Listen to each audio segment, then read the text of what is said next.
Yeah, finally, we have a couple other risks here. Regulation risk. If you're investing in residential real estate, some jurisdictions have much more tenant-friendly laws than others. So in general, we look to invest in investor-friendly, owner-friendly jurisdictions. We do occasionally make exceptions if there's some mitigating factor.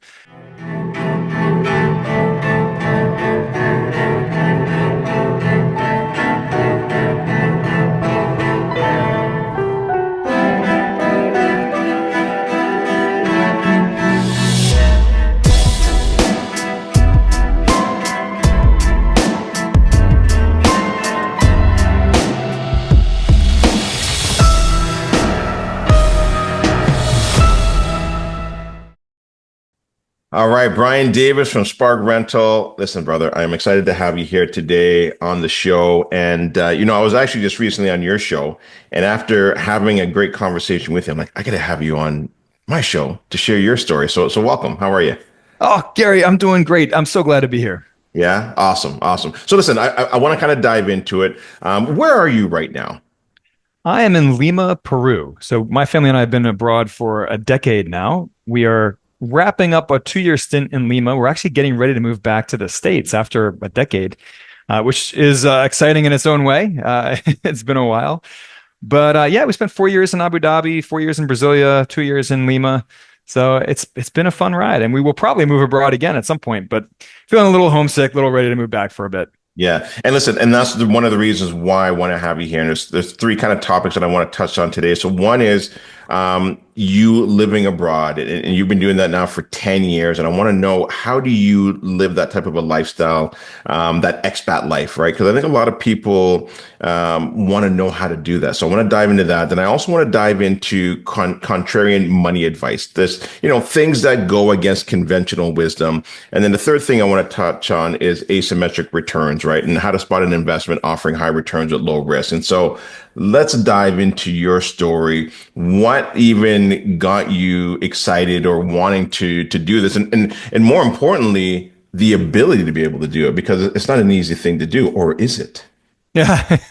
Well, it's a lot easier today than it was 10 years ago, I can tell you that.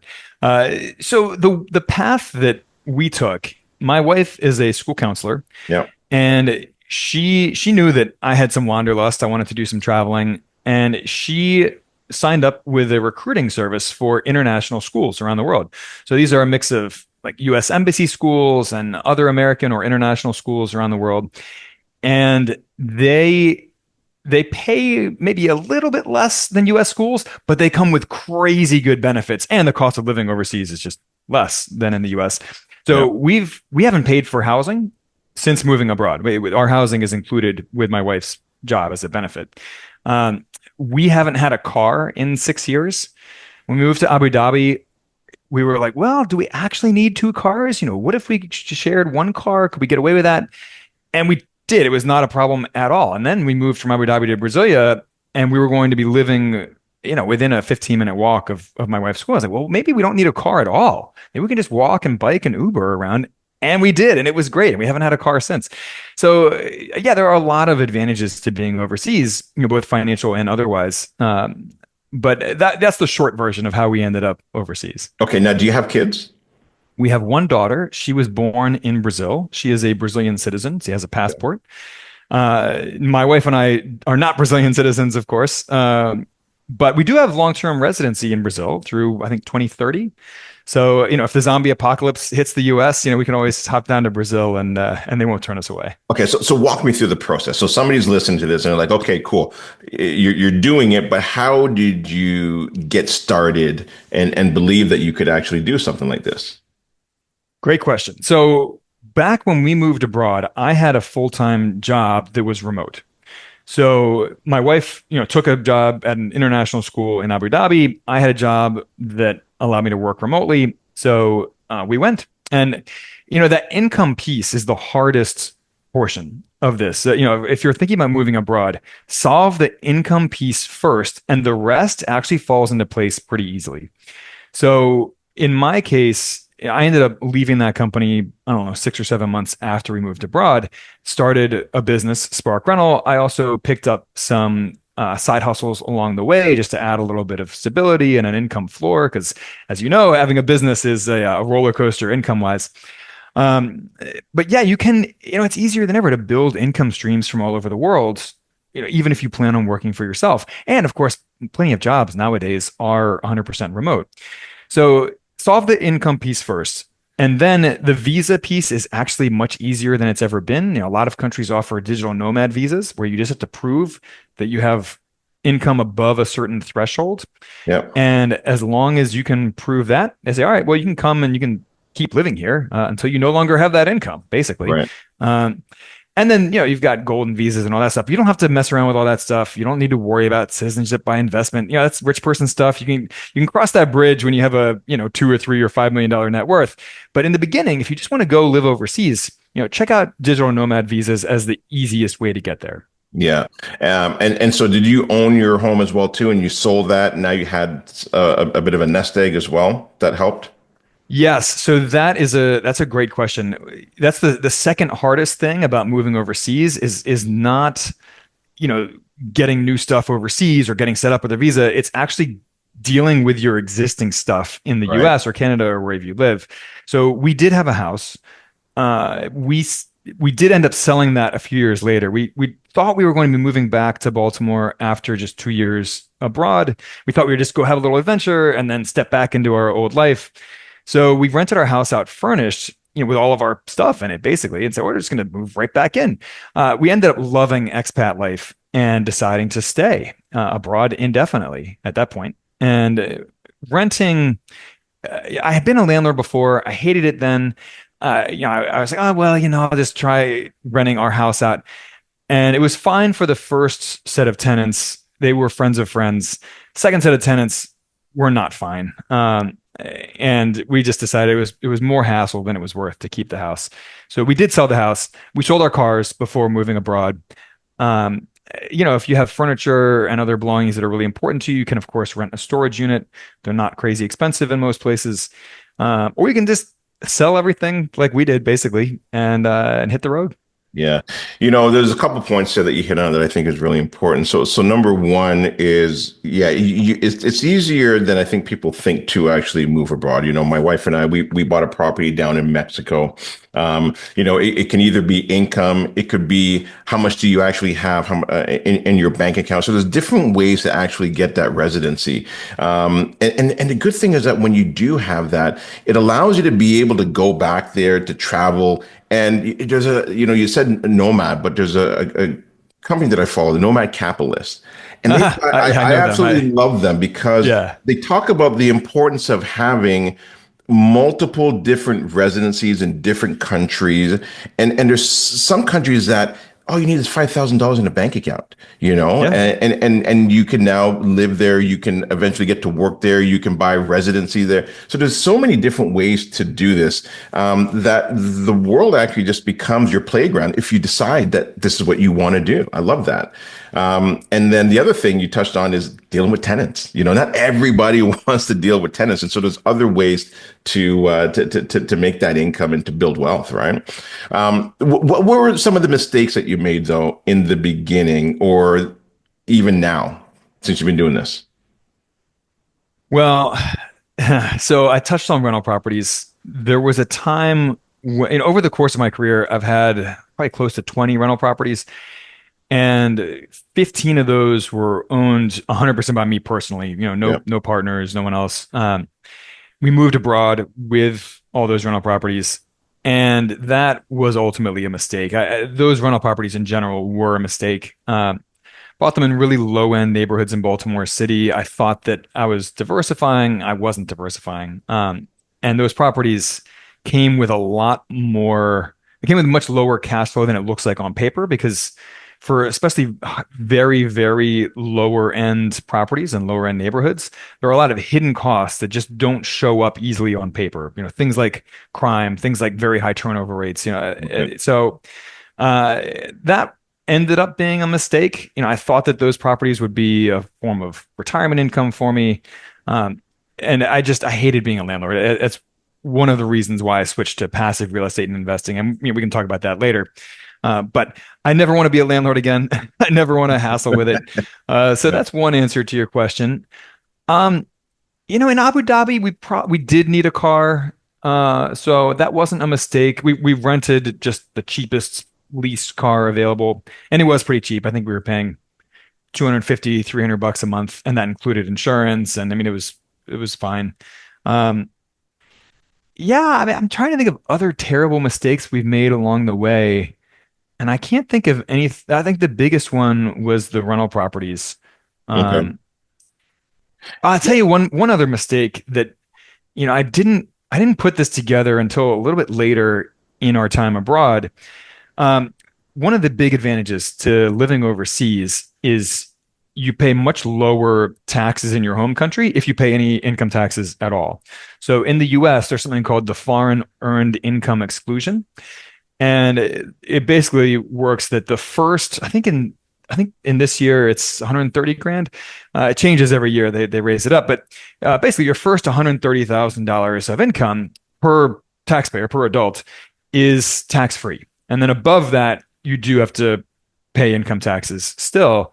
But it means that if you're a married couple and you're earning less than $260,000 a year, you don't pay any regular income taxes in the U.S. Now, you still have to pay self-employment taxes if you are self-employed, like I am. But those regular income taxes you don't have to pay. We also moved our residency out of Maryland to Florida to avoid paying state and local income taxes too. So that was helpful. So anyway, it's coming back to the mistake. So we had a bunch of money in traditional IRAs and 401ks, and it didn't occur to me until much later in our sojourn abroad that we could move that money. We could do a conversion and move that money from a traditional IRA to Roth IRAs, and we're not going to be paying any taxes on it anyway because of the foreign earned income exclusion.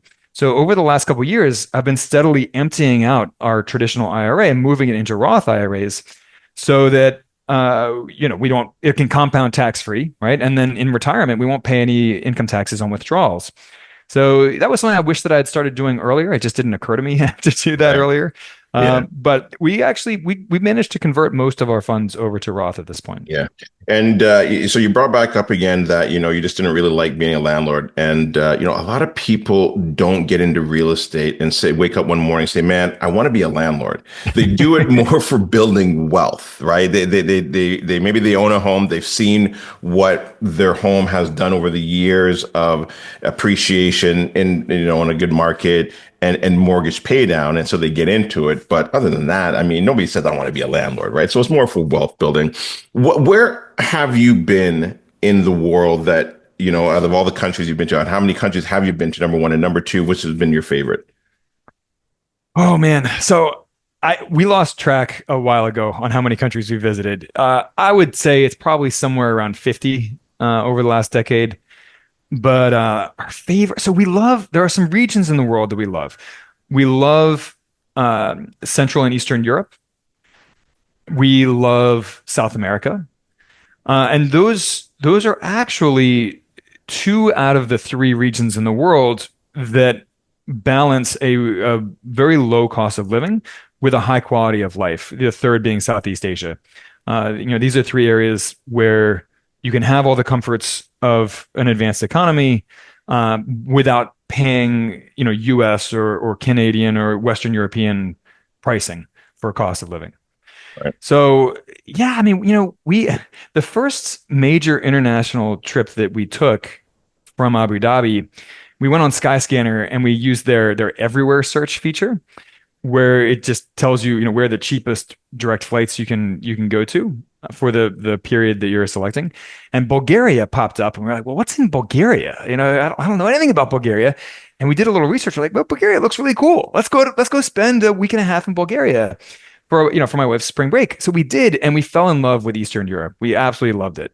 The food was great. The people were friendly. It was way cheaper than Western Europe, which is really where we had done all of our European travel previously. And people didn't dislike tourists there either. That's the other thing about going to places that aren't super touristy, is that the locals are actually happy to see you and happy to talk to you. If you go to Venice, like I mean, the locals are basically throwing fruit at you, trying to get you out of town. Um, but in Bulgaria, I mean, we had several people ask us, in pure curiosity, they're like, "Why did you come visit Bulgaria? Like, Yeah. what made you want to come here?" And they genuinely couldn't figure out like why any tourist would want to come. But it was great. It was amazing visiting Bulgaria. And so, yeah, that's one example out of many. But we love most of the countries in South America we've been to. We love Uruguay. It's not the cheapest country in South America. Quite the opposite. It's the most expensive country in South America. But it's very politically and economically stable. They grow amazing wine. The food is great. I mean, they're known for their steaks. They've got good beaches. Montevideo is a cool city. So I mean, yeah, we could have an endless conversation about All right. some favorite places around the world, but I don't I don't want to chew up our entire Yeah, no, 45 minutes or hour. no, I appreciate that. And so two more questions before we move on to the next topic. But number one, the language barrier. How did you overcome that? Because that's obviously going to be a bit of an issue when you go to different countries. How did you manage that? Yeah, so we had an easy first landing in Abu Dhabi. It's bilingual, so English and Arabic, are both official languages in the UAE. So every road sign, every government form is all in both English and in Arabic. So there's no language barrier there. In fact, the UAE was a British protectorate up until the early 70s. So, and the majority of the population in Abu Dhabi and Dubai are expats. Actually, it's something like 86%. By the way, it's crazy the percentage of the population that's expats. It's a Yeah. minority is actual local Emiratis. This is where in So Abu Dhabi. yeah, Wow. yeah. Yeah. So that was an easy first start as far as the language goes. Not necessarily as far as the culture goes. I had maybe some misconceptions about how Western the UAE is, and it is very Western compared to the rest of the Middle East, but that's an important qualifier. Okay. All right. uh, so in Brazil, my wife did pick up, she got to be almost conversational in Portuguese. I did not. I was a total lazy bum about it. And I got to be really embarrassed. On our fourth year there, locals are asking me, "Oh, how long have you been in Brazil?" And they're expecting me to say things like 2 weeks or a month or something. I was like, 4 years. And they're like, "Oh, and you haven't learned any Portuguese." It got to be a little embarrassing. My Right. restaurant Portuguese was really good. Okay. I could read a menu like nobody's Yeah. business. So when we moved to Lima, I decided that I was going to make more of an effort and try to learn Spanish. I didn't take Spanish in school like a lot of Americans do. I took French in school, which has not helped me at all in my adult life. But yeah, so I've been taking lessons here in Lima. It's been very humbling trying to learn a new language in my 40s. But, again, you can get by just fine with Google Translate and with, just learning some of the basics, where's the bathroom and, Yeah. learning, menu vocabulary and, food vocabulary and that sort of thing. So Yeah. you don't need to learn the local language depending on where you go. It's nice to learn at least the basics. I Yeah. can get by in a simple conversation in Spanish. I'm certainly not going to be debating the meaning of life, but yeah, it's something it's a nice bonus, but you don't have to do it. Right. Yeah. And when I'm looking at you with your headset on there, I'm pretty sure we're pretty close to where you can just have an earphone in your ears and on a mic, and you'll be able to just talk to somebody, and it'll translate for you in their language, and then vice versa in your language. So I'm pretty sure we're pretty close to it, especially with AI and everything that we're developing. Google Translate can do it. It can do it now. Yeah, yeah, Yeah. exactly. And so the last question I've got here on this particular topic is safety.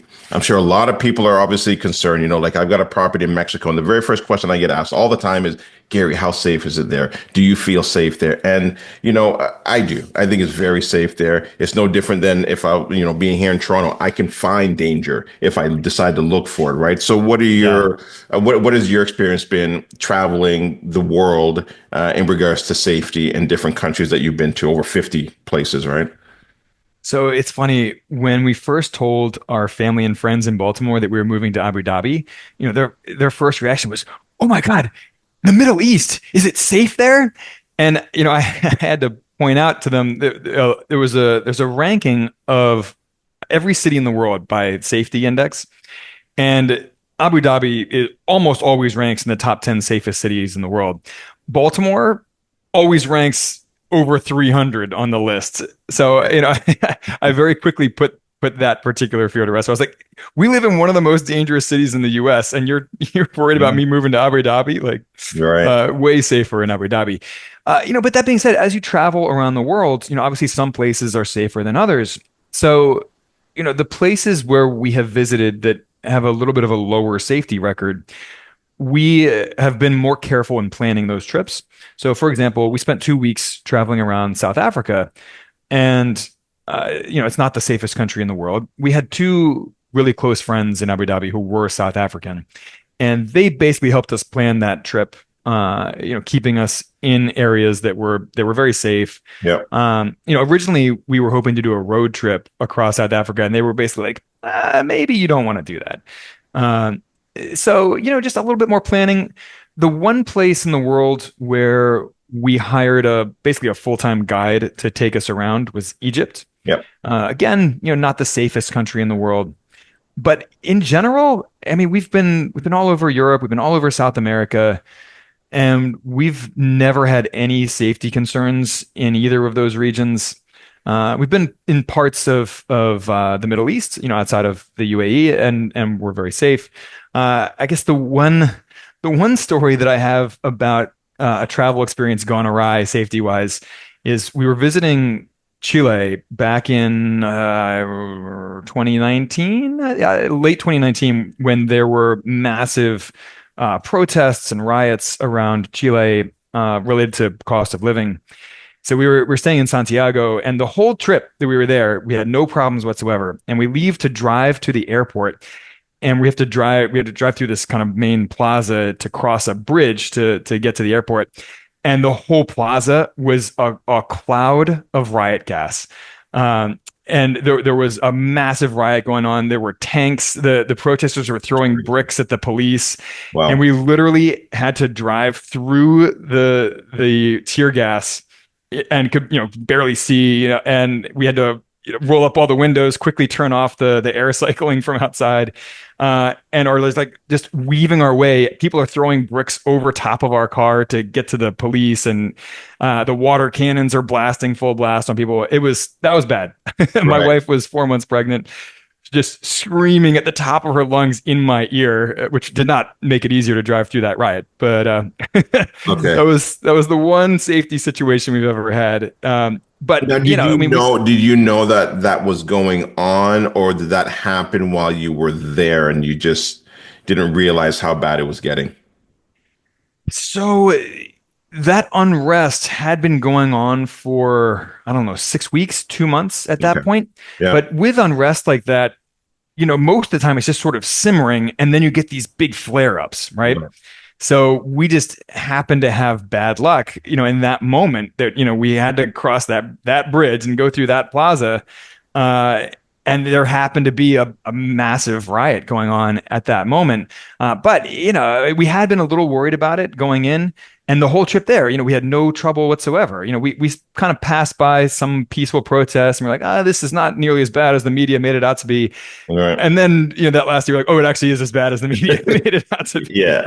You know what? That reminds me of that movie, No Escape. Same thing, right? Like Yeah. you happen to be in the middle of an uprising of, locals against the government. And then all of a sudden, you find yourself in a very scary situation. But I think for the most part, though, it seems like it's been a very good, experience living abroad. And I think you're going to be coming back home soon, if you told me correctly, right? Yeah, late June. Late Yeah. June. All right. Awesome. All right. So let's move on to which I think is another important topic here is contrarian money advice. So financial strategies that go against conventional wisdom. And I think you're really big on that. Let's touch a little bit more on that and why you have a strong belief in that. Yeah, I mean, that's one of the things that to me is the most interesting about money is that, the more you learn about, I mean, it's obviously a complex topic, but Yeah. we have all these narratives that are oversimplified about Yeah. money. And some of those narratives, either aren't true, or they're outdated, or they're so simplistic as to be not useful or not accurate for many people.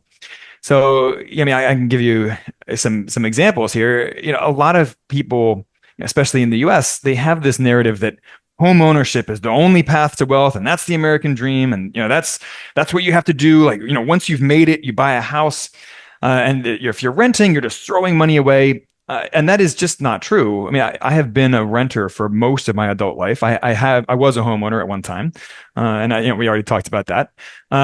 But renting comes with a lot of advantages. Flexibility. You can pick up and move basically at any time. When you buy a house, you are locked in up until let me rephrase. There's a break-even horizon when you buy a house because it costs you money in purchase closing costs, and then it's going to cost you money again on the other side to sell. So those two rounds of closing costs mean that you can't just buy a house one day and sell it the next and break even. You're going to take tens of thousands of dollars in losses. So it takes usually years, at least 2 or 3 years, sometimes, could be 7, 8, 9 years to reach that break even horizon where the home is appreciated in value enough to offset those two rounds of closing costs, those losses that are inherent in buying and selling a home. Yep. So you buy a home, you're locked in for a little while. And you're at the mercy of the market. And a lot of people found that out the hard way back in 2008, right? I mean, you were in real estate at that time. You remember you had a lot of people who were upside down on their homes and they couldn't sell because they would lose too much money. You had these terrible stories about husbands and wives who divorced, but they couldn't afford to sell the house, and neither one of them could afford to buy the other out. So they're like living in the same house still and different bedrooms, and they're dating people. It just these horror stories that you hear. So, being a homeowner, it can be great. I mean, there are a lot of good things about it, but being a renter can also be great. Um, you get to outsource and delegate all the headaches of property ownership and maintenance. I haven't so much as changed a light bulb in 10 years. I mean, I Right. haven't mowed a lawn it's great. You also don't have to worry about the fluctuations in repair costs, right? Homeowners sometimes get hit with a $5,000 bill for replacing a furnace or repairing a roof or whatever. Renters can budget for just whatever the rent is, and that's their housing cost every month. So anyway, probably Yeah. went on too long about Yeah, no, how but that's a good point. I mean, look, there's definitely pros and cons. And I think for anybody that's listening, you got to figure out what's important to you. Some people love the pride of home ownership and doing their gardening and have zero interest in getting on a plane and traveling the world, while other people want to travel the world. And, I remember I was following this one couple that sold their home and started traveling and doing similar to what you're doing. And they had this quote. I don't remember who said this quote, but anyway, they said it in this particular show I was watching. It was that if you own something and can't let it go, you don't own it, it owns you. And I was like, wow, that is such a powerful saying because, you get so caught up in owning everything and you want to own a house down in Mexico and own a house here and another investment property. And then you get so caught up in keeping everything that you have this fear of letting things go and being able to experience life. And you forget why you're doing what you're doing. there's a line from Fight Club that is along those similar lines that the things you own end up owning you.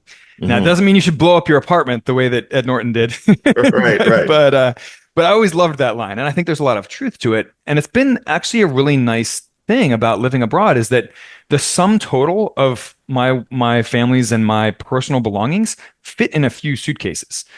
Now, it doesn't mean that we live, sleep on like little wooden mats on the floor or whatever. I mean, we rent a furnished apartment, but it's kind of nice. And it's nice not accumulating all of this stuff the way that most people do.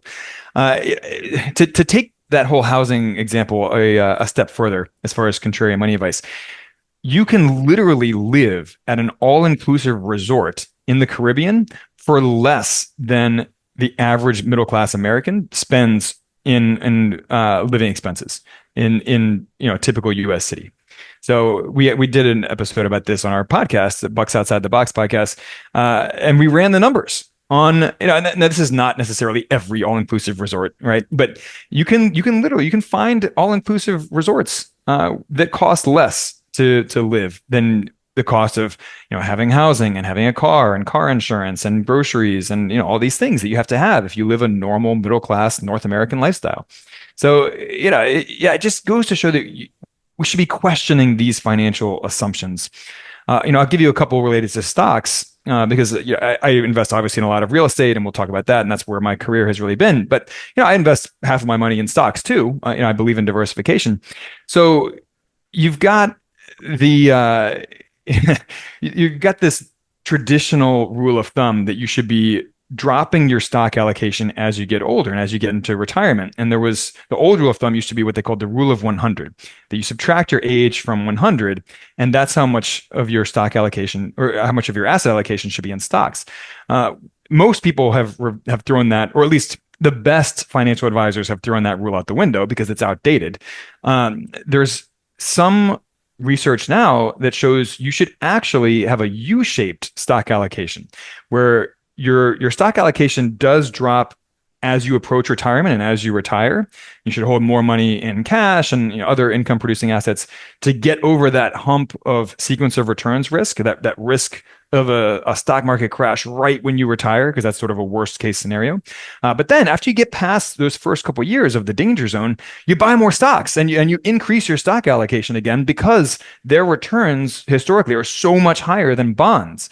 So, again, all of these sort of traditional rules of thumb about investing, about money, they should be questioned. There was a study that came out about a year ago where a handful of economists at universities found that it was actually way safer to hold 100% of your asset allocation in stocks in retirement than to do like the typical 60-40 stock bond portfolio.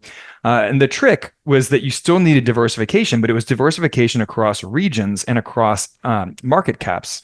So what they found was that only 33% of your allocation should be in US stocks. The other 2/3 should be in international stocks, and you should have a hefty mix of small, mid, and large cap stocks in there. And then if you do that, you're actually way more likely to have your nest egg stay intact over 30 years than the traditional stock bond allocation, because you're going to be earning so much higher returns in most historical scenarios. All right. So, again, there's always ways that traditional money advice can just be oversimplified or not be appropriate to today's world. Yeah, no, that's a good point. Any other contrarian money advice that you can think of before we move on to our last topic? So as you know, I'm a big real estate guy. I actually don't invest in bonds at all. I use real estate to replace bonds in my portfolio. Now, I'm not an investment advisor. I'm not trying to tell anyone that they should be doing that. Make your own decisions about asset allocation. But real estate can serve the same role of bonds in your portfolio, but deliver way higher returns than bonds. So it can generate very high income yields, right? And that's one role of bonds in a portfolio. Sorry, and to clarify, when you say real estate, you're talking about in passively investing in real estate or actually owning real estate when you talk about it in this context? So either one potentially. I personally invest passively in real estate. I never want to be a landlord again. Right. I think we already covered that one. You clarified that very well. Yeah. So I invest passively in real estate, and there are a lot of ways to do that. And I'm happy to talk through some of those. Yeah. But there are many ways that you can do that. Some people assume that it's just REITs or it's just syndications. No, there are a lot of different ways to invest passively in real estate. Where you can get all of the benefits of owning real estate without all the headaches of becoming a landlord. But yeah, so high income yields, diversification from the stock market. You can still have that growth aspect, the appreciation aspect that you don't get with bonds, right? And bonds come with some risks that people don't always talk about. People assume that bonds are low risk just because they have low default risk, but there are other types of risk, like interest rate risks. With interest rate rise, the value of your existing bonds plummets, right? If there's inflation risk with bonds, if the inflation rate exceeds the interest rate that your bond is paying, then you're actually losing money in real terms on your investment. And we saw that happen back in 2022 in the US when you had some older treasury bonds were paying 2% interest, and inflation hits 9.1%, you're basically losing 7.1% on those investments. Yep. So I think people just need to think a little bit more holistically about risk, about returns when they're looking at their investments, bonds, real estate, stocks, everything. Yeah. And you know what? And that's a great point to kind of finish off this segment here. But I guess the last thing though that I'd want to ask is, so somebody's listening to this and, it wasn't until I actually stopped getting advice from coworkers or people around me and started getting advice from people that are where I wanted to be. What would you say to somebody like, well, how do you find out about this stuff? Because it's not easy to find. You do have to look for it. You've got to search for it. Oh, I couldn't have I couldn't have queued you up better to to pitch my investment club. But yeah, so two answers to that question. Obviously, the self-serving answer is that we run an investment club for passive real estate investors. So every month we get together and we meet and we will vet a new passive real estate investment together as a club. So we'll invite the operator of that month's investment. We'll invite them to come and basically pitch their deal to us for that month. We'll all grill them together, and then any members who want to invest in that can do so with 5 grand or more, as opposed to the typical 50 grand or 100 grand that you would need to invest in private equity real estate or other types of passive real estate investments. The non self-serving answer to that question is that you can find these on your own as well. It requires some more work, of course. You have to go out and you have to network with operators. And I use that word operator intentionally as something that's a little bit ambiguous because it's not just real estate syndicators or sponsors as they're often referred to. Although that is one way of investing passively in real estate is syndications. Syndications can be a little tricky because many of them only allow accredited investors, at least in the US. I know a lot of your audience is in Canada as well. But in the US, a lot of syndications only allow accredited investors because there's an SEC filing that syndicators have to do. They have to classify their investment. And it's the classification that only allows accredited investors. It's called 506C. Yeah. That's a lot easier for them. And they are then allowed to publicly advertise it. If they file it as a 506B that does allow some non-accredited investors to participate, then that comes with some restrictions. And the biggest one being that they are not allowed to publicly advertise the investment, which makes for a catch-22 for non-accredited investors who want to invest in syndications.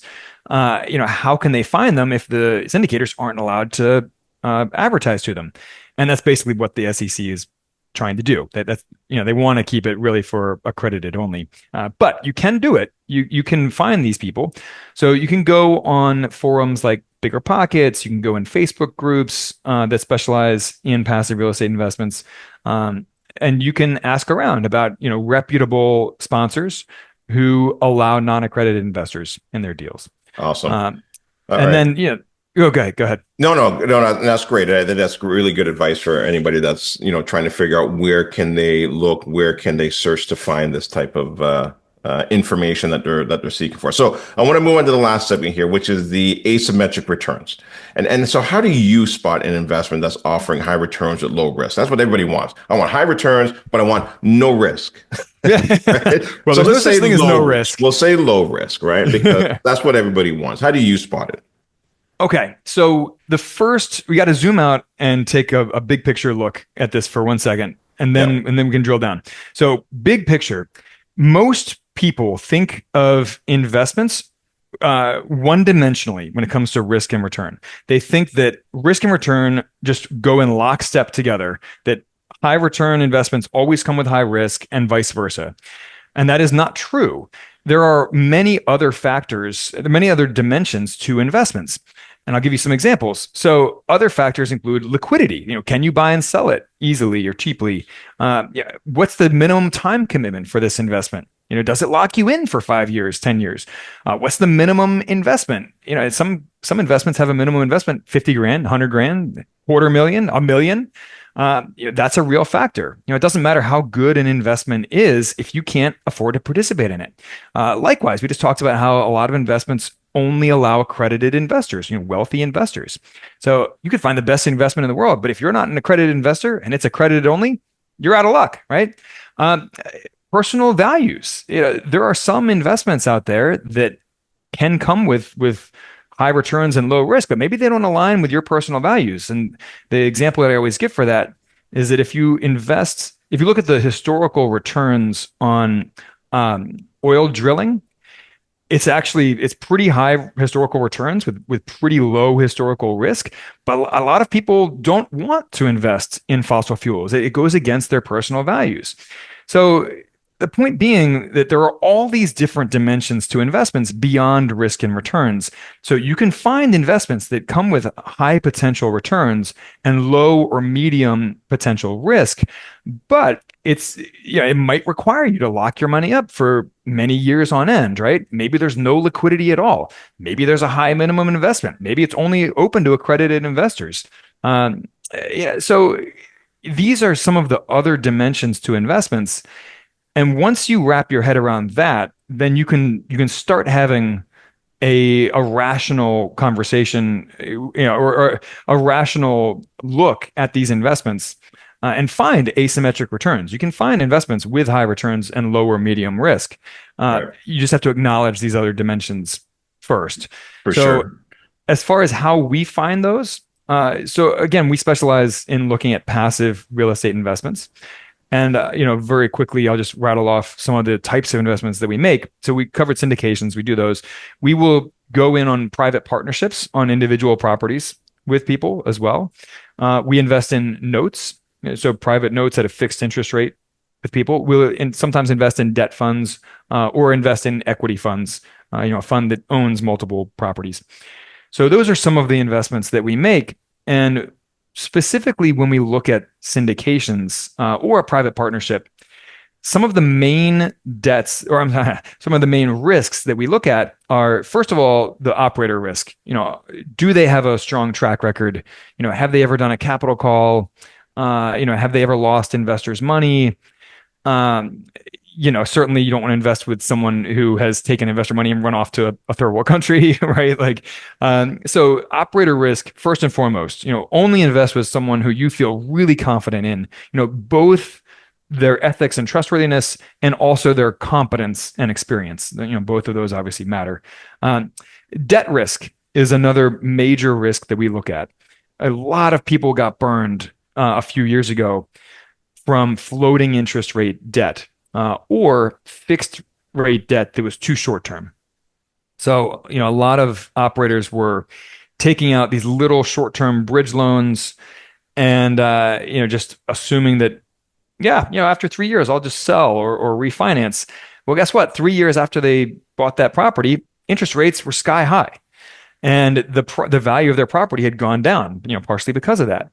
So they couldn't sell and they couldn't refinance, and they got into a lot of trouble. And that has created a lot of opportunities for investors like us, right? People who have been able to invest in deals, in distressed properties. But yeah, debt risk is a major one. You want to look at both. Is there a protection against interest rates going up, whatever that might be? I mean, there's a lot of ways to do that, other than just fixed rate. But also, what's the timeline of the debt? You don't want to be in a situation where you're forced to sell or refinance within a very short window.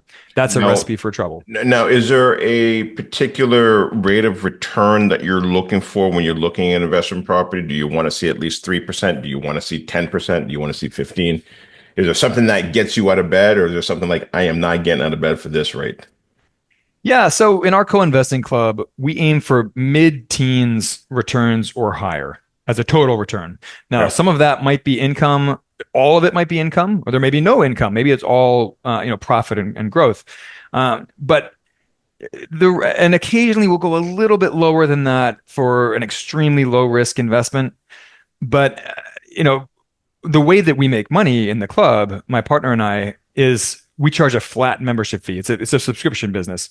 So because people are paying a monthly or annual membership fee to access these investments and to go in on these with other people, they're just not going to be willing to pay a membership fee to access run-of-the-mill Right. returns, right? I mean, the whole purpose is that we are looking for those asymmetric returns. We are looking for, relatively high returns with, low to medium potential risk.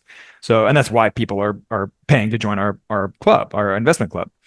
So it just doesn't make sense mathematically, for, if people just want, 8 to 10% returns, leave your money in an index fund, go find some private notes on your own, with with real estate investors who you already know and like, um, you don't need us to earn 8 to 10% returns, right? Yeah. Okay. Um, Now, when's a return maybe too risky? Because, up here in Canada, we saw returns where they started getting really high. And obviously, when things are great, everybody wants to get into the market. And I mean, same thing you guys probably experienced in, 2006, seven, leading up to the great financial crisis of like, wow, look at these returns. These are incredible. When is it too good to be true? so most of the investments that we look at are projecting returns in the 14 to 20% range. Yep. Is most of what we see. So, when we look at deals, we focus much more on risk than we do on the returns because all of these investments are promising pretty, returns in that range for the most part. Uh, but some of them come with, relatively low risk. Some of them come with high risk. So, to expand on your question a moment ago about, risks to look out for. So, we talked about operator risk, we talked about debt risk, cash flow risk. The reason that deals go bust in real estate is one of two things. Either they run out of time or they run out of money. So, we talked about time with the debt and how long the debt term is. But if an investment ends up with negative cash flow, then it runs out of money and then it implodes as well.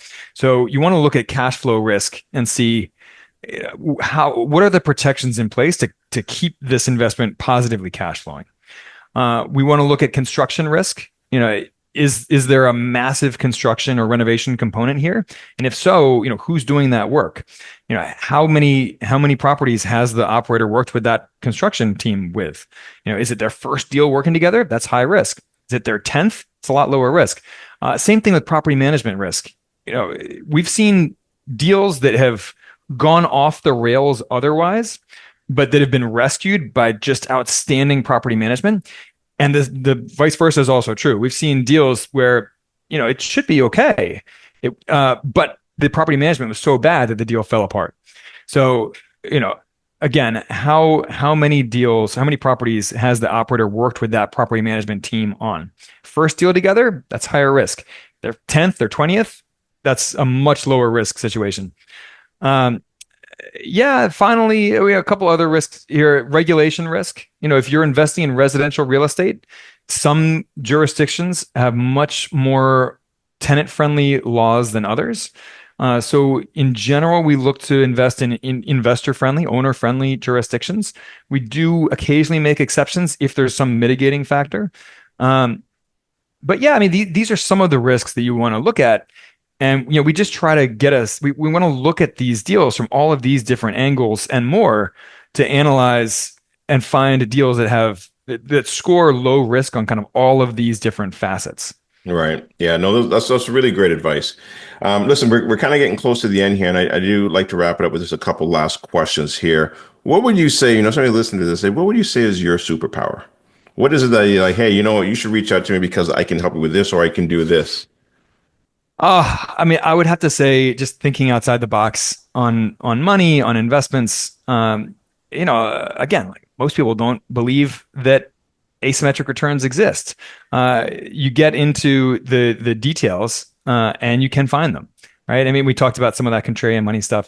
So just thinking a little bit differently about money, about investing, and about life in your lifestyle in general. I'm a huge proponent of lifestyle design and just getting really intentional about every component of your life. What do you do for work? What's your income? Where do you live geographically? Do you control your time? You have time freedom? Do you have location freedom? All of these factors play into a fulfilling and meaningful life. Right. If you were to do it all over again, in regards to traveling and traveling the world, would you do it sooner or would you not do it at all? Oh, I would probably do. I mean, I would definitely do it. So I would probably do it sooner. I did some travel when I was younger as well. I dated a travel nurse, and we actually spent 2 years driving around the country and spending 3 months here, 3 months there, and living a pretty nomadic lifestyle. And that was fun. I love travel, so I highly encourage everyone to go out and see more of the world. When you're on your deathbed, you're not going to care about that that couch or that lamp that you got excited about 50 years ago, you are going to remember the amazing experiences you had traveling the world. Yeah, and you know what? Nobody ever, like when you're budgeting for a vacation or to go somewhere, you are budgeting. You're like, okay, let me see how much this is. That's a little too expensive. But once you go, once you come back, you never talk to your friends or your family about how expensive it was. You always talk about we did this, we went there, we did snorkeling, we experienced that, the food was great. It wasn't good, whatever it is, but it's never really about the money piece of it. It's just the experience. 100%. And you can travel very inexpensively, and there are a lot of different hacks to do that beyond the credit card points, which are real, but you can do all kinds of stuff. You can stay for free doing house sitting at high-end luxury places. That's an episode for another time, but there are a lot of ways to travel inexpensively. Yeah, absolutely. Any last piece of advice for somebody who's listened to this and they're thinking about maybe selling their home, maybe traveling the world, maybe living like an expat with whether it be just a couple or kids? What kind of advice would you give to kind of wrap things up? The advice that I would give is to do do some trial runs with it. You don't have to sell all your worldly possessions and sell your house and everything right this moment. Go start with, a long weekend here, a week there, and then stretch that up to 2 weeks, a month. Doing these little trial runs, living in, other cities, other states, other countries, get a sense for what kind of place you'd like to go spend some time. And again, it helps if you can earn money from anywhere, right? And coming full circle back to how we opened this conversation. Um, but yeah, go do some trial runs and just dip your toe in the water. And you, what you can eventually find is you can live in a lot of these countries for $1,500 a month, $2,000 a month, $2,500 a month, depending on the lifestyle you want to live, in a way that you couldn't live in the US or Canada. And if you can live, if you can find a place that you love where you can live that inexpensively, you might be able to retire right now on what you already have, right? Your existing assets and your existing passive income streams. So, that's just one final piece of contrarian money advice is you might be able to retire right this moment, just not where you're living, right? So you can Right. potentially go retire now and go live a dream life somewhere else. Again, especially in those three regions, Southeast Asia, South and Central America, and Southern and Central Europe and Eastern Europe. Yeah. So, yeah, try it out, do some trial runs, ramp up that time period, and go see the world. Yeah. You know what? Great advice. And I bet you're right. I mean, especially if somebody who's a real estate investor, they have one or two investment properties. They've been doing this for the last 5, 10, 15 years. I guarantee they could sell a couple properties, start to travel the world. And but they don't even realize it, how expensive it is to live here in Canada or even in certain parts of the US. And they really can live a life of their choice or by design if they choose to. But sometimes it just takes a podcast like this to open their eyes and to open their ears and to say, you know what, maybe I can do this. So Brian, listen, I appreciate your time. I appreciate your story. I appreciate you sharing, your journey with us. And if anybody wants to learn more about you, reach out to you and maybe they have a couple more questions about, doing what it is that you're doing. How can they do that? Yeah. So first, come visit our website, sparkrental.com. We have a ton of free tools on there, by the way, for active real estate investors as well. And then, of course, we have the co-investing club for passive investments. You can also email us at support@sparkrental.com. Those, if you send those to me, those will come to me personally. Um, yeah. So don't be a stranger. Stay in touch. And I want to hear about what you're going through, in your lifestyle design and your real estate investments. And if there's any way we can help, we'd love to do it. Awesome. Brian, thank you so much. And hopefully I'll see you somewhere soon in the Oh world. man. Well, Gary, thanks again. This was so much fun. I All appreciate right. it. Awesome. Take care.